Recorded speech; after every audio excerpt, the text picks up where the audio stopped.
In this video, we're going to discuss how to name ionic compounds and acids. This is going to be separate from the covalent compounds because covalent compounds have a different system. So the first step that you will always do is identify the class of compound so that you know that this is an ionic compound, it starts with a metal or ammonium, or it's an acid, starts with H. And a basic outline for naming ionic compounds and acids is first, of course, to classify. Make sure that you do not have a covalent compound. The covalent compounds use a completely different system. All of the other ones, the ionic and the acids, use this following system. Basically, it's very straightforward. First, you list the cation name or hydrogen first, and remember that those cations sometimes have more than one charge, and you will have to indicate what that charge is using Roman numerals. And the tricky part is figuring out which one you have, which will be based upon what you have for the anion. The next thing is to list the anion name. So we're going to have the cation name, then the anion name, and that's pretty much it. The only thing is to make sure that you have the correct charge for that first group. So let's try some out. So here's a quick reminder. For naming the ions, remember the monoatomic ions, the cations. We have two possibilities. They can be monoatomic and have only one possible charge, or they can be monoatomic and have two possible charges. Now the ones with two possible charges you must indicate with Roman numerals, or the charge will be indicated by the Roman numeral, and so that has to be present. Our third option is that we have a polyatomic cation, and that is ammonium. That's the only one that we have. Next we have the anions, and the anions again are always going to end with "ide" if they're monoatomic. Then we have the list of polyatomic ions, and you'll be needing to have those memorized in order to do this set of problems. Okay, so let's look at each of these individually, and I'll show you the process that I use. The first thing I'm going to do is look at the compound, and I'm going to break it into two parts. The first part is going to be the cation, the second part is going to be the anion. So in this case, we have the first element present is zinc. Zinc we know has only one charge, so this name will just be zinc. The second part is Br. Now that looks like Br2, which looks like bromine, but this is actually two Br minuses, so they're bromides, because remember the zinc has a 2+, each of the bromide ions must have a minus charge. So this is going to be called zinc bromide, and that's it for the name. Very simple. For letter B, it's a little bit more challenging. Again, we're going to break it into two pieces. So right here, we're going to break it. We have the first element alone. That one is going to be called cobalt. But cobalt has two choices. It could be cobalt 2 or cobalt 3. We'll have to figure out how we can figure out which one it is. The next part is C2H3O2. Hopefully you recognize that as the acetate ion. We'll go ahead and write in acetate. And then we know that the charge on acetate is -1. We have 3 -1s there. So that means that the cobalt must have a 3 positive charge. So this must be cobalt, parentheses 3, acetate. Make sure that you write this as Roman numerals and that you have the parentheses, otherwise this will be incorrect. Okay, let's look at letter C. So we're going to break it here. We have calcium, and then we have something called CO3. Calcium, does it have more than one charge? Nope, it's only +2, so we're just going to write calcium. We don't have to have the parentheses. The next part is CO3, and it has a 2 negative charge. CO3, 2 negative is carbonate, so that's the carbonate ion. So this name is going to be calcium carbonate. And now let's do letter D. Let's break it in half. So we have the element in the front, and then whatever follows it is the anion. The first element is copper. Copper has two choices. It could be copper 1 or copper 2. We're going to have to figure out which one it is. So we'll put the parentheses and then we'll figure out the number in a moment. The second thing is fluoride, IDE ending. Make sure you spell fluorine right, F-L-U-O-R-I-D-E. So we have fluoride. So this is a copper fluoride, but is it copper 1 fluoride or copper 2 fluoride? We go back over to the fluoride, we see that it has a negative charge. There's only one of those. The total negative is -1. That means the total positive has to be +1, and that tells us that we have copper 1 fluoride. And the last one on this page, we have letter E. We have Pb, parentheses, NO3, parentheses 2, close parentheses 2, and we could break these into the two parts. The first thing is lead. Lead has two choices, 2 or 4, so we will want the parentheses. Then we're going to figure out what its charge is by looking at the other part. We have NO3. notice that there's a 3 and a 2.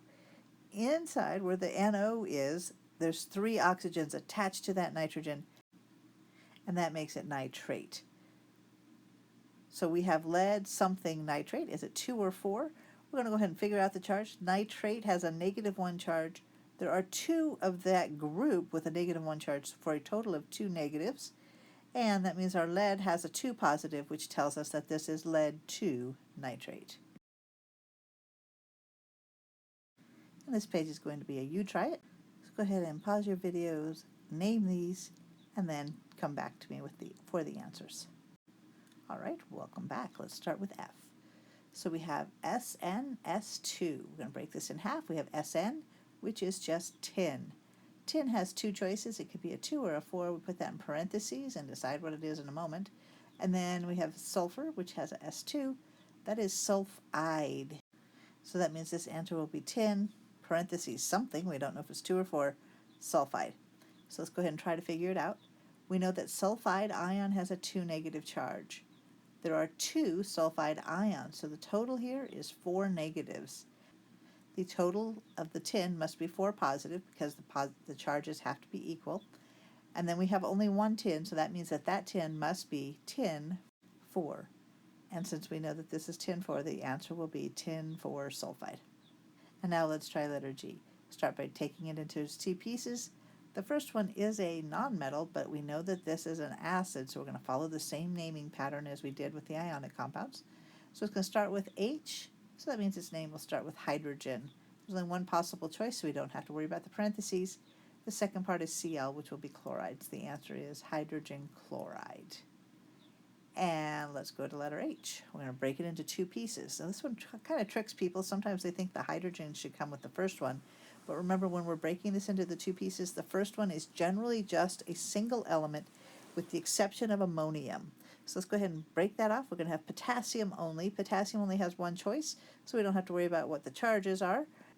And the second part is hydrogen sulfite or bisulfite. So this is going to be known as potassium bisulfite.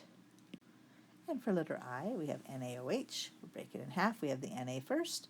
That's going to be called sodium. It only has 1 possible choice. The second part is the OH group with a negative charge. OH negative is hydroxide, so this is sodium hydroxide. And letter J, we have hydrogen and sulfite. We're going to break it down into those 2 parts. So we have just the hydrogen. This is not elemental hydrogen. That's 2 H pluses. And so that is called hydrogen. The second part is the sulfite group, SO3, with a 2 negative is sulfite. So this is hydrogen sulfite. And letter K, we have Fe and S. We're going to break it in half, so we have just the Fe and the S. Fe will be iron. It has 2 choices. It could be either 2 or 3. And then sulfur is going to become sulfide because it's negatively charged. And that sulfide has a -2 charge total. There's only 1 of them, so the total is 2 negative. That means the iron must have a 2 positive total. There's only 1 iron, so this must be iron 2. And our answer then will be iron 2 sulfide. Now I'm going to have you try some additional problems. These are not in your lecture notes, so you may want to get a scratch piece of paper while you pause the video. I'm going to have you do all 6 of these questions and then return, and I'll give you the answers. So please pause your video now. Welcome back. Hope you didn't have too much trouble. So let's look at the first one. We're going to break this in half between the RB and the N. And our first part is our cation. That is going to be rubidium. And the second part is NO2. You may need to look that one up. And that is nitrite, ITE. So this is going to be rubidium nitrite. Rubidium only has 1 choice of charge, so we don't have to worry about the parentheses on that one. For the second one, we're going to break it apart right there at the parenthesis, and we'll see the one in front is lead, so we're going to put lead. Now lead has 2 choices. It could be lead 2 or lead 4. And then the second part of this is C2O4 with a 2 negative charge, and that is oxalate. So this is a lead something oxalate. We need to figure out what the charge is. We're going to put that in parentheses. And in this case, the charge on oxalate is 2 negative, and there are 2 oxalates, so the total here is 4 negative. The lead total must be 4 positive, and there's only 1 lead there, so it must be lead 4 and that makes this lead-4 oxalate. Make sure that you have the parentheses and that everything's written in Roman numerals for the charge. Okay, let's try number 3 and break it into the 2 parts. The first one is Au, that's our cation, and that is gold. Gold has 2 choices of charge. They are 1 or 3. Let's find out which one this one is. And to do that, we'll need to look at the anion to find out what its charge is. So in this case, we have hydroxide. OH is hydroxide. Even though it looks like it should be HO, it's always written as OH. So this is hydroxide, and hydroxide has a -1 charge. There's one group of OH, there's one of that group, and so that has a total of -1. That means the positives must be a total of +1, and that means that the gold must be gold 1 hydroxide. Don't forget the Roman numeral and have them written inside of the parentheses. Okay, let's look at number 4. Now 4 is not an ionic compound. It is a molecular compound, but it is not a covalent compound. It's an acid, so it gets named with the ionic compounds. And again, we're going to just break it into the 2 parts. We have an H, and then we have something that follows it. The first part is going to be called hydrogen. That's our cation type of group, but it's actually just a hydrogen. The second part is a CO3, and you should recognize that as one of the groups that you already know, and that is carbonate. So this is going to be called hydrogen carbonate. Let's go to the 5th one, and that is, break it here between the iron and the parenthesis, and we're going to see Fe is iron. Iron has 2 choices. We got to figure out what the charge is, so put the parentheses in, figure out what it is once we know what we have. In this case, the second part of this is a phosphate ion. So we got iron something phosphate, and we're going to use the charge on phosphate is 3 negative, and there are 2 of them, so that is a total of 6 negative. Since that has a -6 total, we need to have a +6 on the other side. There are 3 ions of iron.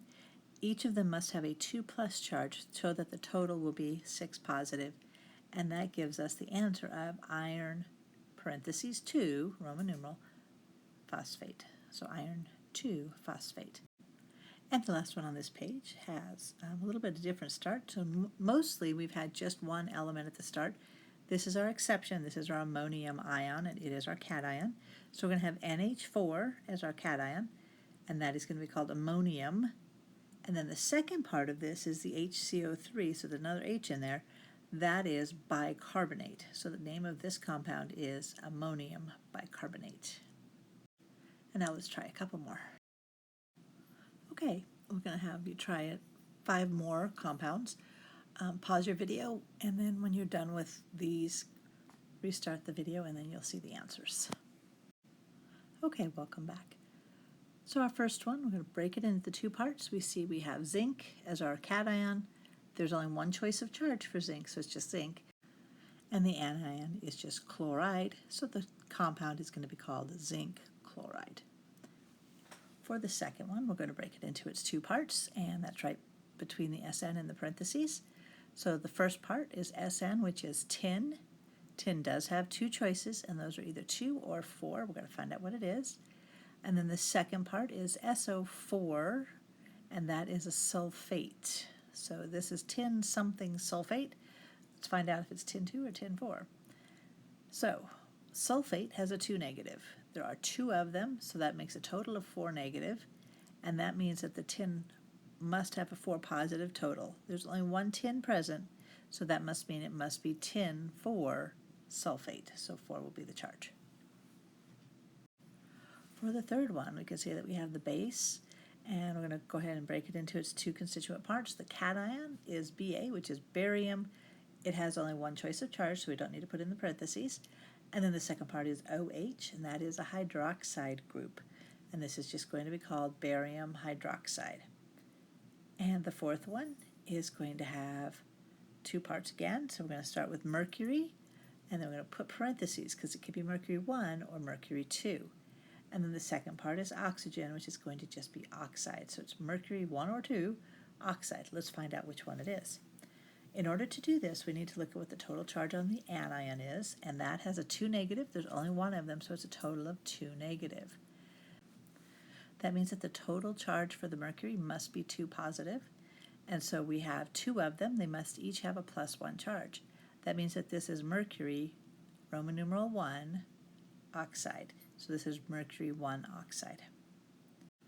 And for the last one, we have CrN. We're going to break it between the Cr and the N. Cr is chromium, so we're going to call it chromium, but we don't know which charge it is because this one does have 2 possible charges. It could be either 2 or 3. And then the second part of the name will be nitride because it's got just a nitrogen there. Remember, if they have just one thing with no oxygens, it's going to be IDE ending. But once you start putting the oxygens in, then you have the ites and the H you have to worry about. So this is chromium something nitride. To figure out whether the charge is 2 or 3, we'll need to look at the total charge for the anion. In this case, the anion has a -3 charge. Nitride is a -3. There's only one of them, so the total is -3. That means the total positive must be +3. There's only one chromium, so it must be chromium 3 nitride. Again, make sure you have parentheses and use Roman numerals. I hope that helped you to kind of understand how to do naming of ionic compounds and acids.